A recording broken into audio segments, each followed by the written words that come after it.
It was not a polite message. It was not sent through the usual channels.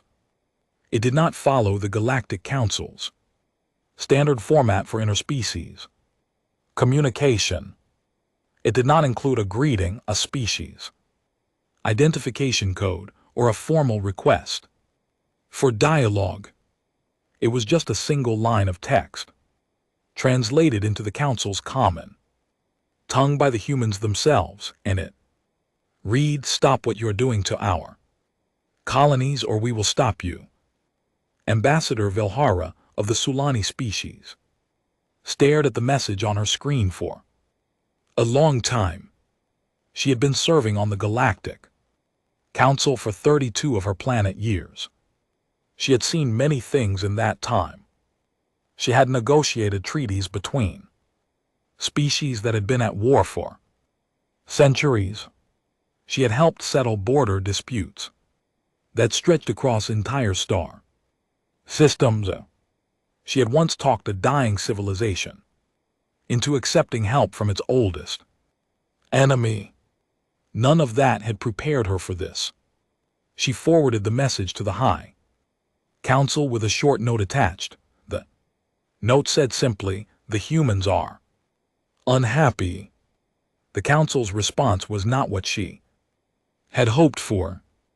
Director Goen Preth, the head of the Expansion Division, laughed when he read the message. He was a tall being, gray-skinned and six-limbed, with small, dark eyes that always looked like they were calculating something. He had been overseeing the Council's expansion into the outer sectors for 15 years, and he had never once encountered a problem he could not solve by ignoring it long enough. "The humans," he said, "are a young species. They have been part of the galactic community for less than 200 years. They have 3 colony worlds and 1 home planet. Their military consists of approximately 4,000 ships, most of which are small patrol vessels. What exactly are they going to stop us from doing?" His aide, a nervous young Calathi named Shiftel, shifted uncomfortably. "Sir, the reports from the outer sectors suggest the humans have been building things, new ships, new stations. The rate of construction is all young species build," Goen Preth said, waving a hand. "They want to feel safe." "It means nothing. Continue the resource extraction on their colony borders as planned. Send them a polite reply explaining the legal framework of Council expansion rights. That should satisfy them." Shiftel did not look satisfied. But he was an aide, not a director, and so he did what he was told. The polite reply was sent. It explained, in careful and somewhat condescending language, that the Galactic Council had the legal right to extract resources from unclaimed space within 50 light years of any registered colony, and that the human colonies in the outer sectors fell within that boundary. It also noted, gently but firmly, that the humans did not yet have a permanent seat on the High Council and therefore did not have voting rights on matters of expansion policy. It ended with a paragraph expressing the Council's hope for continued peaceful coexistence. The humans did not reply. Velhara thought about that silence for many days. She had studied humanity more than most Council members had. She found them fascinating in a way that most of her colleagues did not. Where others saw a young, unremarkable species still learning the rules of galactic civilization, she saw something different. She had read their history, not the sanitized summary that the Council's cultural database provided, which described them as a moderately aggressive species with a notable talent for technological adaptation. But the real history, the wars, the plagues, the extinctions they had survived, the things they had done to each other and still somehow kept going. There was a word in the human language she had come across once in a historical document about one of their ancient wars. The document was describing a moment when a powerful nation had pushed a smaller one too far, had taken too much, and given too little, and had ignored every warning until it was too late. The word used to describe what happened next was not retaliation or war or even revenge. The word was reckoning. She had looked it up. The definition was simple. A reckoning was not just a fight, it was an accounting. It was the moment when everything that had been ignored and postponed and pushed aside finally came due. It was the settling of a debt so large it had stopped feeling like a debt and started feeling like the way things simply were, right up until the moment it was paid. She sent a second message to the High Council. This one was longer. It outlined what she knew about human psychology, about their history, about the particular way they responded to being ignored after they had already warned you. It ended with a recommendation. Open real negotiations. Give them a seat at the table. Listen to what they are asking for. The High Council thanked her for her concern and took no action. 3 weeks later, the humans sent a second message. This one was not a single line. It was a full document, 47 pages long, written in the Council's common tongue, meticulously formatted and cited. It laid out, in precise and unemotional detail, every resource extraction operation the Council had run within 50 light years of human space over the past 60 years. It listed the tonnage removed. It listed the species disrupted. It listed the 3 colony worlds that had been quietly made uninhabitable by extraction. Runoff, none of which were human, but all of which the humans had been helping with aid and resettlement for years. It listed the 12 formal complaints that humans had filed through official Council channels, each of which had been acknowledged, logged, and never acted upon.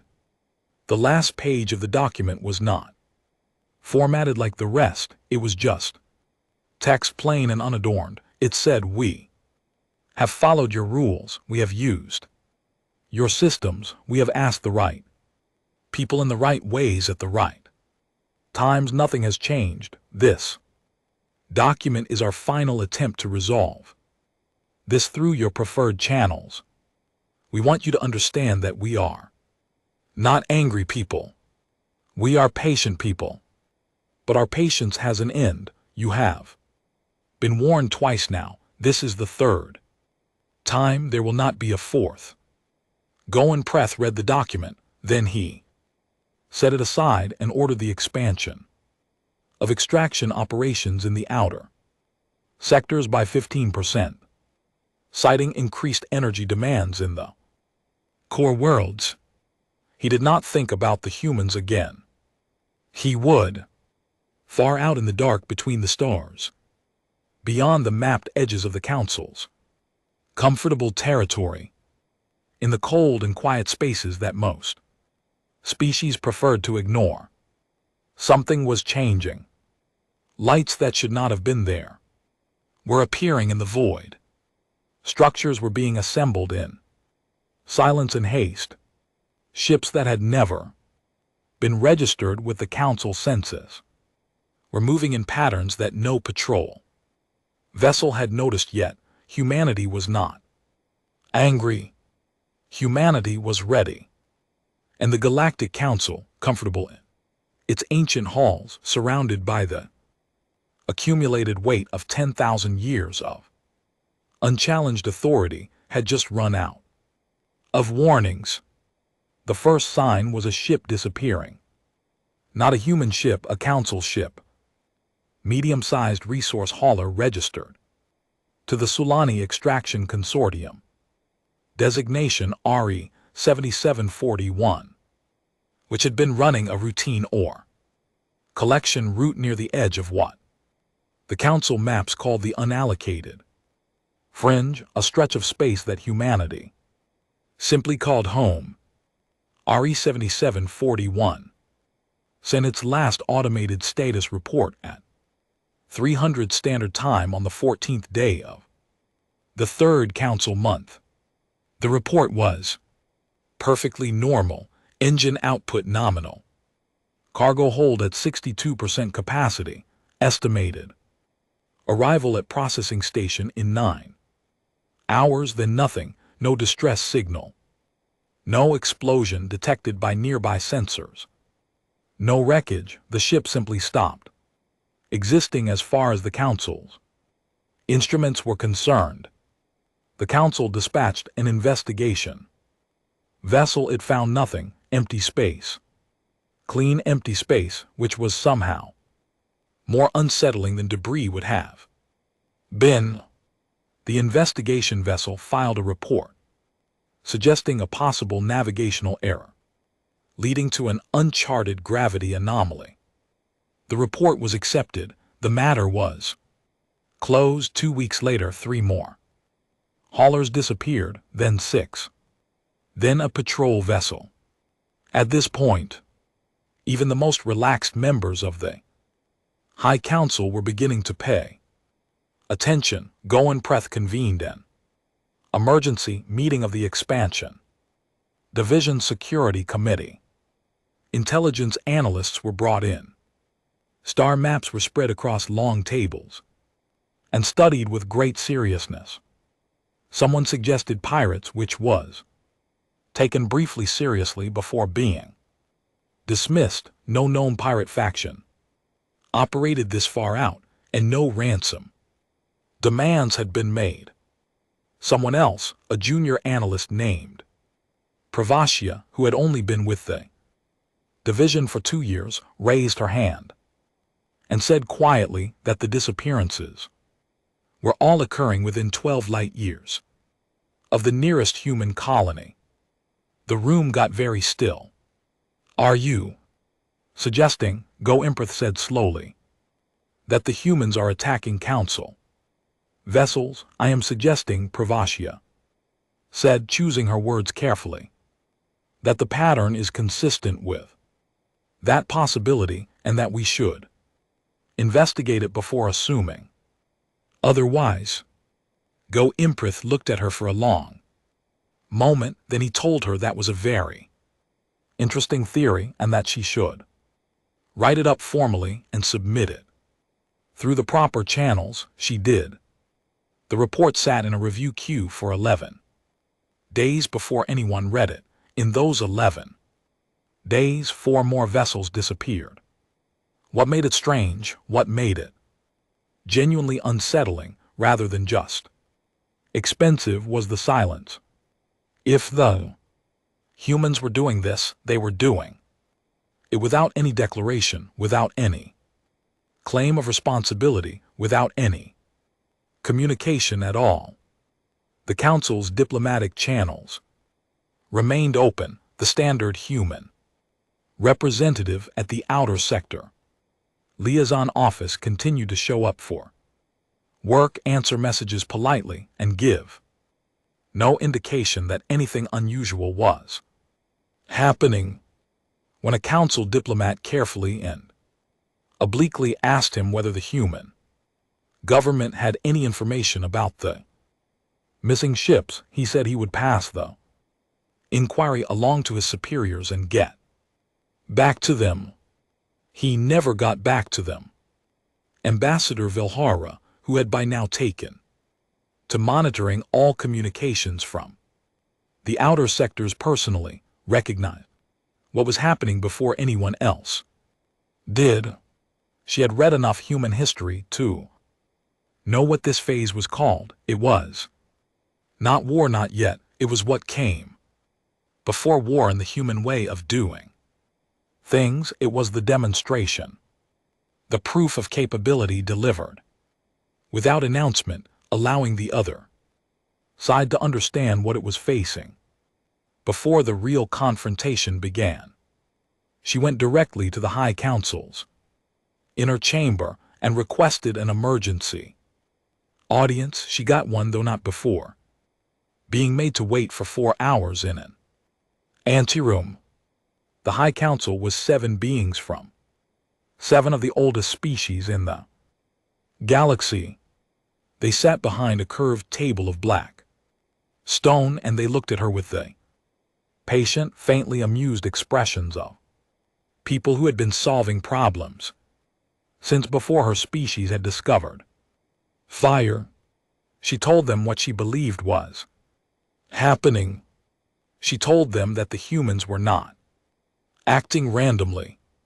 She told them that every missing ship had been carrying resources extracted from within what humanity considered its territorial sphere of influence. She told them that this was not escalation, this was warning delivered in the only language the Council had not yet ignored. "You think they have been studying us," said High Counselor Mithavari, the eldest of the 7, whose species had founded the Council 12,000 years ago. His voice was dry and careful, like old wood. "I think they have been studying us for a very long time," Vilhara said. "I think they have been building toward this for longer than we realized. I think we have been making a mistake that young civilizations sometimes make about old ones, and an even worse mistake that powerful civilizations sometimes make about small ones. And what mistake is that? We assume that because they were quiet, they were weak. We assume that because they followed our rules, they accepted our authority. We assume that because they warned us politely, they would be satisfied with polite non-responses." She paused. "Humans are not like that. Their history is full of moments where patient, quiet, rule-following people decided the rules were not working and made new ones." Mithavari looked at her steadily. "What are you recommending?" "Talk to them, not through liaisons, not through formal channels. Send someone who matters to a place that matters in. Have a real conversation. Do it now before whatever comes next." There was a long silence in the chamber. Then Go Impreth, who had also been summoned and was sitting to one side, said, "I respectfully disagree. What we are seeing is criminal activity by a small faction within the human population, not authorized policy. Responding as though it were official would legitimize it and encourage more. Are you certain of that?" He said, "I am sufficiently certain that I do not recommend destabilizing our relationship with a junior member species by treating vandalism as an act of war." He was wrong. They all suspected he was wrong, but he was the director of expansion, and the ships were only ships, and the cost of being cautious seemed in that warm chamber surrounded by 12,000 years of institutional confidence to be larger than the cost of waiting a little longer. They waited, the humans did not. On the 31st day of the 3rd Council month, every resource extraction operation within 30 light-years of human space went silent simultaneously. 41 stations, 68 active mining operations, hundreds of support vessels. All of them went offline at the same moment, as cleanly and completely as a light being switched off. And then, for the first time since the warnings began, the humans made a public announcement. It was broadcast on all council frequencies. It was brief. It said, "The unauthorized extraction of resources from our sphere of influence has ended, Any attempt to resume these operations will be met with a permanent response. We are prepared to negotiate a formal territorial agreement at a time and location of the Council's choosing. We are also prepared not to. The choice is yours. You have 72 hours. The Council chamber, for the first time in living memory, had nothing to say. The Council sent a fleet. This was Go Impreth's decision, made quickly and without sufficient consultation in the 6 hours after the human broadcast. He was angry in the particular way that powerful people become angry when they realize they have been made to look foolish. Not hot and explosive, but cold and deliberate and very, very focused on removing the source of the embarrassment as efficiently as possible. The fleet was not enormous by Council standards. It was 212 warships, which was more than enough to handle any situation that had ever arisen in the outer sectors. The Council's military forces were the product of thousands of years of development, tested in dozens of wars against species far more advanced than humanity. Their weapons were sophisticated, their tactics were refined, their commanders were confident in a way that only comes from never having encountered a serious defeat. They were sent to the nearest human colony world, a planet called Cairo Station, with orders to demonstrate the Council's military capabilities and demand the immediate surrender of whoever was responsible for the extraction station shutdowns. The fleet arrived at Cairo Station at 800 Standard Time and found nothing. That is to say, they found the planet. The planet was still there. The colony was still there. They could see it from orbit, its lights clear in the darkness, its communications active. But the space around the planet, which should have been empty outer colony space, was not empty. It was full of ships, human ships, ships that were not in any Council database, built in designs that no Council analyst had seen before, carrying weapons that the fleet sensors struggled to identify because they did not match any known classification. There were more than the fleet, significantly more. Fleet Commander Das Olerin sent an urgent message back to the Council. The message took 20 minutes to arrive. In those 20 minutes he waited, his fleet in formation, staring at the human ships staring back at him across 4,000 km of cold space. Nothing moved, nobody fired. The silence was enormous. The message he received back was not the one he had hoped for. It was a direct feed from Ambassador Velhara, who had apparently anticipated this moment and had been waiting with a prepared statement. She told him very clearly not to fire. She told him that what he was seeing was not a defensive force scrambled in a panic. It was a prepared force that had been waiting for this exact moment. She told him that the humans had been building this fleet for at least 20 years, possibly longer, in spaces the Council had not thought to monitor because they were officially unoccupied. She told him one more thing. She told him that she had, in the past hour, received an analysis from the Council's own intelligence division, the analysis that Pravasya had written weeks earlier and that had sat in a queue until someone finally read it. The analysis did not just document the missing ships, it documented something far larger. It documented a pattern of human behavior going back 60 years. The complaints, the formal channels, the polite diplomatic communications, all of it running in parallel with something else entirely. quiet purchases of raw materials from independent traders, unexplained energy signatures in deep survey data that had been filed and forgotten, an entire shadow civilization built in the dark waiting. The humans had not been building a response fleet. They had been building a civilization's worth of military infrastructure over the course of 2 generations, maintained entirely in the spaces the Council had not bothered to look. They had watched the Council's expansion. They had watched what happened to the species that did not push back.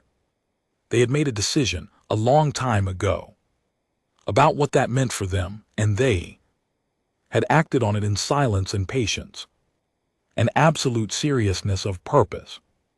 Duz Alren held his position. He did not fire. After 4 hours, a single human ship separated from the larger formation and moved toward the Council fleet. It was smaller than most of the others. Its hull a dark, unremarkable gray with no visible markings. It stopped at a distance that was clearly meant to be conversational, rather than threatening. A communication request came in on standard Council frequencies. Duz Alren accepted it. The human who appeared on his screen was a woman of middle age with dark eyes and gray at her temples and the calm expression of someone who had been waiting for this conversation for a very long time. She said her name was Admiral Sarinji. She said she was the commander of Earth's external defense fleet. She said she was pleased to meet him. Duz Alren, who had spent 25 years commanding Council warships and had never once been genuinely uncertain about the outcome of a military standoff, found that he could not quite identify the expression on her face. It was not triumphant, it was not hostile, it was something quieter and harder than either of those things. It was the expression of someone who had already done all the difficult work and was now simply watching the results arrive on schedule. I want to be very clear, she said, about what is happening here. We are not attacking you. We are not at war with you. We have done nothing except remove your equipment from our territory and then wait to see what you would do about it. What you have done is send 200 ships to threaten a civilian colony. She paused. I want you to understand that we expected this, we planned for this, we are not afraid of this. And I want you to ask yourself a question before you decide what to do. Next, Duz Alren said nothing. He was listening. The question, Admiral Sao said, is this: how many of those ships do you think you will take home again? The silence that followed was long enough that Duz Alren's second in command quietly left the bridge and nobody asked where he was going. Back on the Council homeworld, in the great chamber where the 7 oldest powers in the galaxy held their eternal, careful meetings, Methavari read the fleet commander's latest report and set it down on the black stone table and was quiet for a very long time. Velhara sat across from him, saying nothing because she had already said everything she had to say, and now it was simply time for someone else to speak. How long have they been building? Methavari asked finally. Our best estimate is 30 years, Velhara said. Possibly 40, they are not entirely sure we can count all of it. They hid it from us for 40 years. They hid it from us because we were not looking. We had decided they were small and new and not a concern. They used that decision against us. She kept her voice neutral. This was not the time for being right about something. They are very good at being underestimated. Methavari looked at the report again.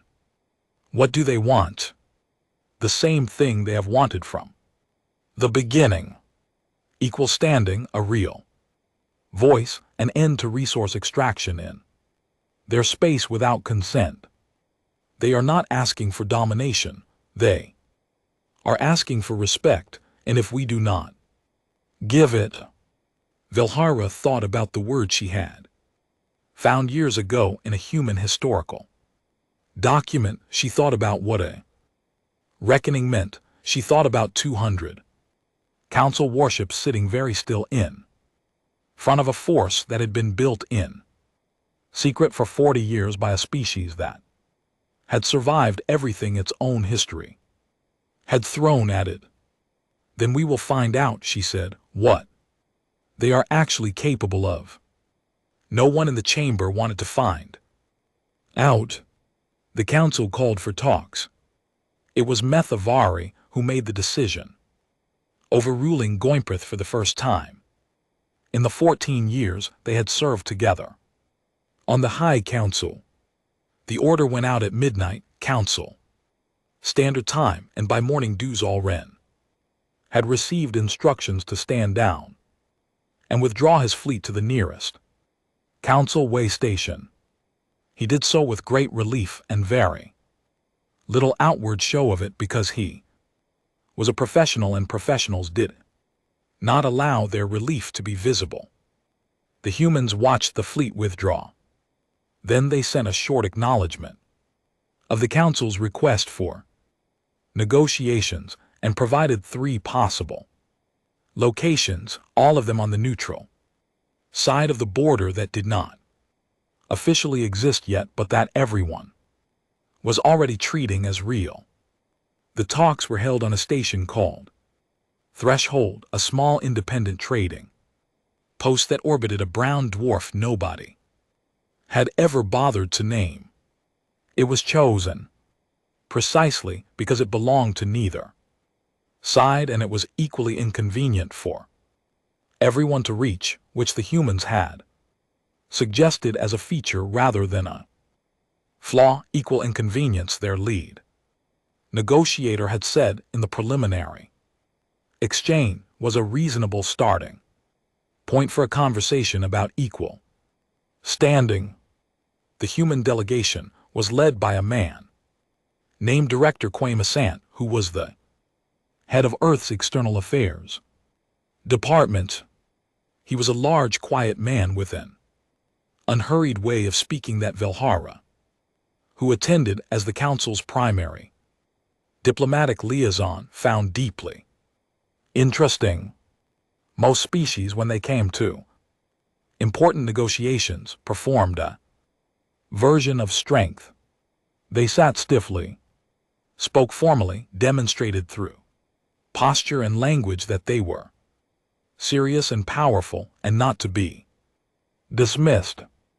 Asant did none of that. He arrived, sat down and looked at the Council's delegation the way a person looks at a problem they have been thinking about for a long time and are ready to solve. The first day was the hardest. Goimprith had not been removed from his position. That would have been too visible an admission of error. But he had been moved to an advisory role, which meant he sat at the side of the table rather than at the center and was not supposed to speak unless asked. He was not good at not speaking. In the first hour he made 3 comments that Vilhara had to smooth over by rephrasing them as questions. And after the second recess, the head of the Council's legal division quietly told him that if he said anything that derailed the negotiations, she would personally see to it that the expansion division's budget review was conducted by the most detail-oriented committee, the Council's bureaucracy. He did not speak again that day. What came out of the first 2 days was not a treaty. It was something that came before a treaty, and accounting. The humans had brought their 47-page document, the one they had sent before, Everything began, and they had expanded it into something much larger. It was a detailed record of every interaction between humanity and the Council over 200 years, every request, every formal complaint, every diplomatic note sent and not answered, every resource extraction operation run in human territorial space, every species that had been harmed by Council expansion and had come to humanity for help because humanity was the only one who seemed to be paying attention. They did not present this as accusation. They presented it as context. They said, clearly and without drama, that they needed the Council to understand what the world looked like from where they were standing before any agreement could mean anything real. They needed to know that the Council was not just adjusting its behavior because it had encountered a military force it could not easily brush aside, but because it actually understood what it had been doing. Valhalla had expected this to make the Council's delegation defensive. It did make some of them defensive, but it also did something she had not quite anticipated. It made them quiet.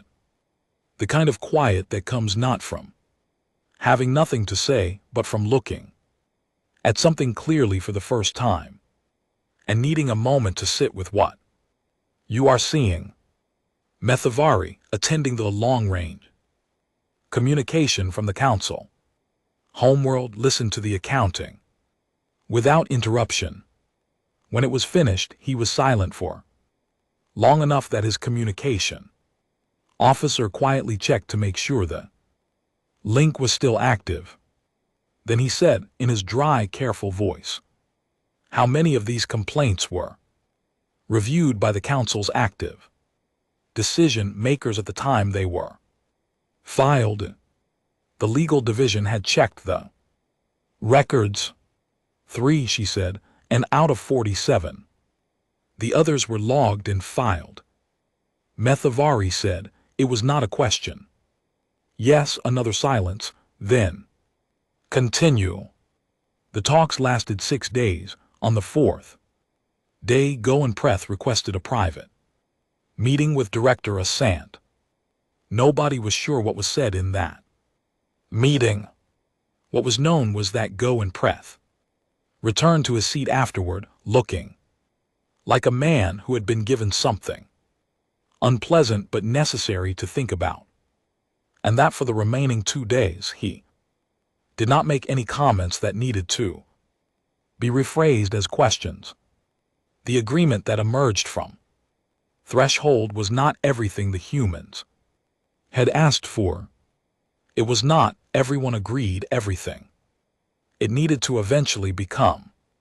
But it was real, which was the one thing none of the previous 47 formal complaints had managed to be. Humanity was granted permanent standing, representation on the High Council, not an advisory seat, not a liaison position, but an actual vote-carrying seat equal to any of the 7 founding species.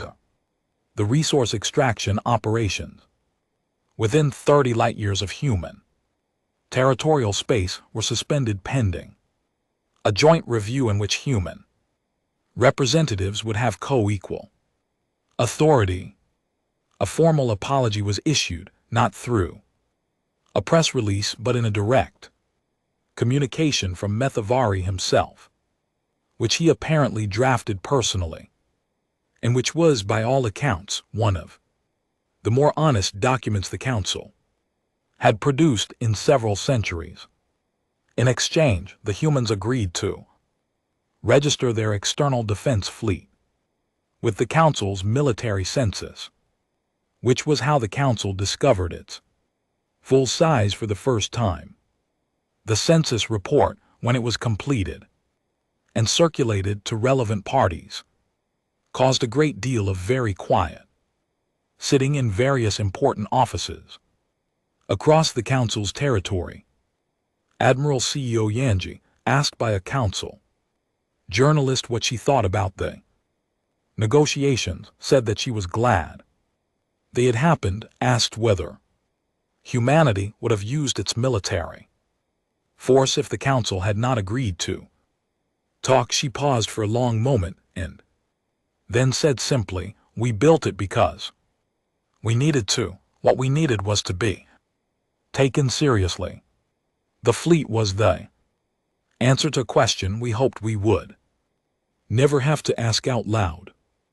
The journalist asked what question that was. CEO thought about it. The question every small nation asks when a large one keeps ignoring it, she said. How do we make you listen? Back on Cairo Station, in the colony that had stood at the center of the standoff, ordinary people went back to their ordinary lives. Farmers checked their soil reports. Engineers ran diagnostics on water systems. Children went to schools built on land their grandparents had broken. None of them had been told officially what was happening in the meetings at Threshold. They were a practical people in a hard place, and they had been watching the news from the council's side of the border with the careful attention of people who had learned a long time ago that what distant, powerful institutions said about them and what they actually did were often different things. When the agreement was announced, the reaction on Cairo Station was not celebration. There were no parades, no speeches, no flags waved in the pale light of a distant sun. People nodded. People went back to work. A few of them, in the quiet of the evening, said to each other that it was about time. It was about time. 10 years passed. It is easy to say that and move on, but 10 years is a long time when you are watching a civilization find its footing in a galaxy that had not expected it to arrive so soon or with so much to say. In those 10 years, more changed than anyone had predicted, including the humans themselves. The human seat on the High Council was held for the first 3 years by Director Asant. He was not a showy counselor. He did not give long speeches. He asked questions in the calm, thorough way he had sat across the table at Threshold and listened to answers with the patience of a man who had learned to wait without becoming passive. He made alliances carefully, not with the species that were most powerful, but with the ones that had the most to say, and the fewest people listening to them. He knew what that felt like. In his second year, he introduced a formal resolution requiring the Council to review all pending diplomatic complaints from member species that had been filed and not acted upon within 5 years. The resolution passed by a larger margin than anyone expected. When it passed, someone on the council floor started to applaud and then stopped, uncertain whether that was appropriate. Asant said it was fine. They could applaud if they wanted. The joint review of resource extraction operations took 2 years to complete. Its findings were not comfortable reading. Of the 41 suspended extraction stations, 31 had been operating in ways that would not have been approved under any reasonable reading of the Council's own environmental regulations, which had apparently been written with great care and then ignored for decades on the grounds that the outer sectors were far enough away that it did not matter much. The report recommended permanent closure of 17 stations and substantial redesign of the rest. Go and Preth retired from the expansion division 6 months after the Threshold agreement was signed. His retirement announcement was brief and did not mention the negotiation.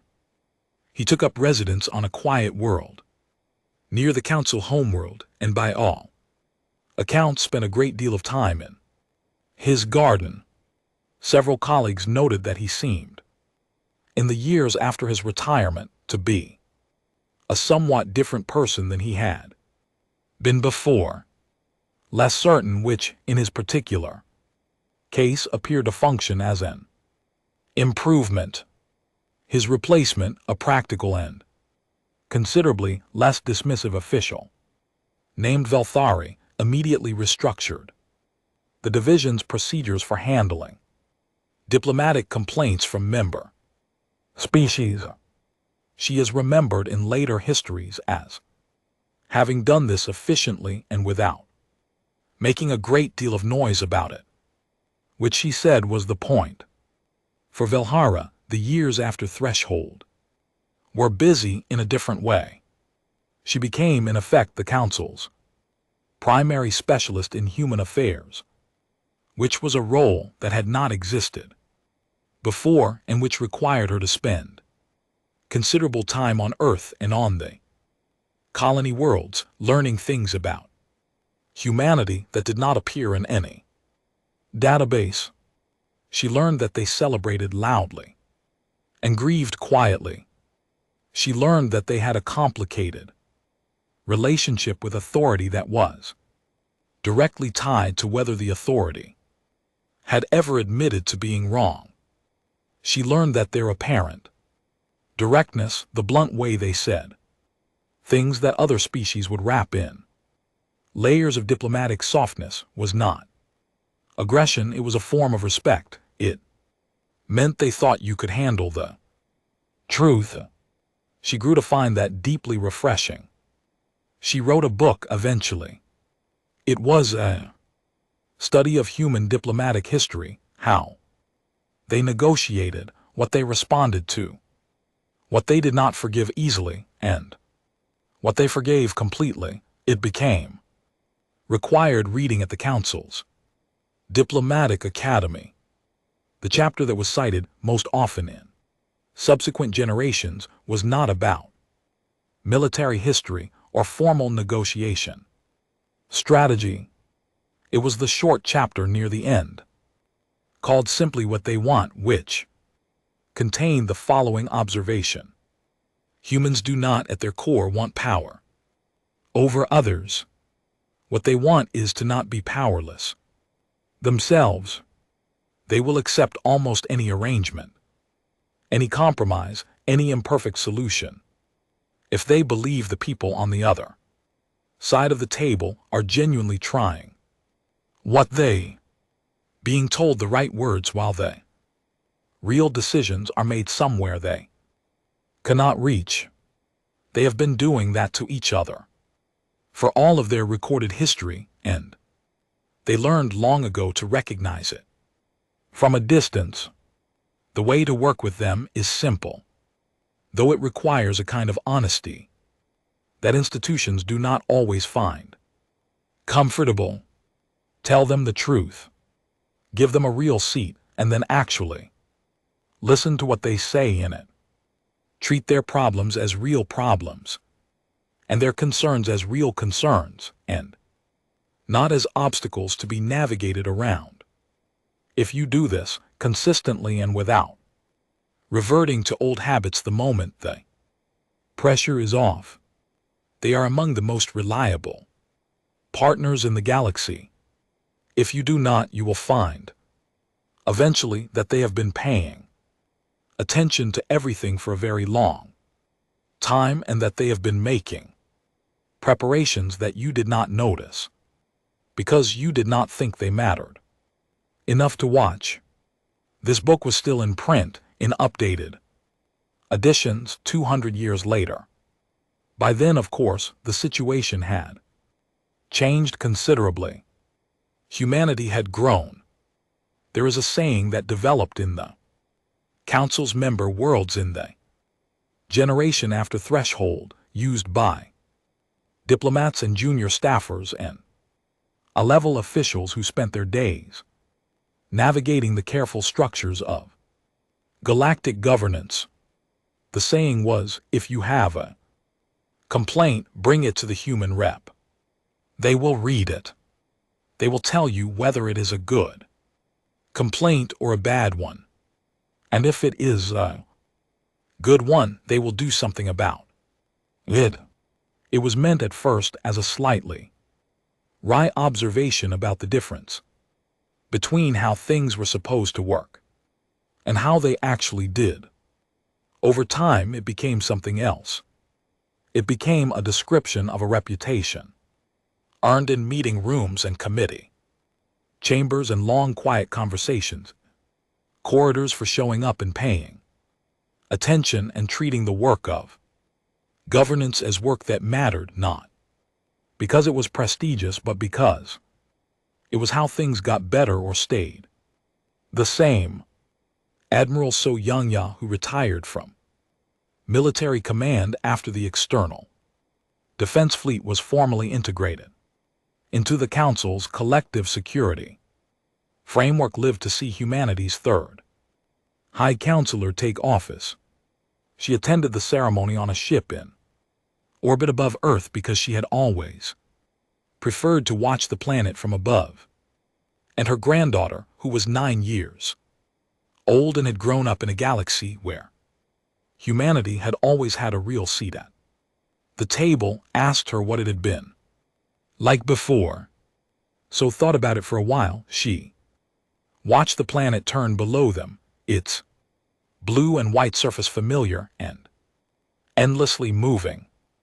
It was like being in a room, she said, finally, where everyone is talking and you can see that some of what they are saying is wrong. And you keep trying to tell them, but no one looks up, and you knock on the table, and still no one looks up, and you clear your throat, and still no one looks up. She paused. And then you stand up, and you do not do anything except stand there, and the whole room goes quiet because they realize for the first time that you have been standing up for a very long time. Her granddaughter thought about this, and then they listened. So looked at the planet, at all the ordinary lights below, all the ordinary lives. Some of them, she said, the smart ones, the ones who understood what they quiet meant. What about the ones who did not understand? The old admiral was quiet for a moment.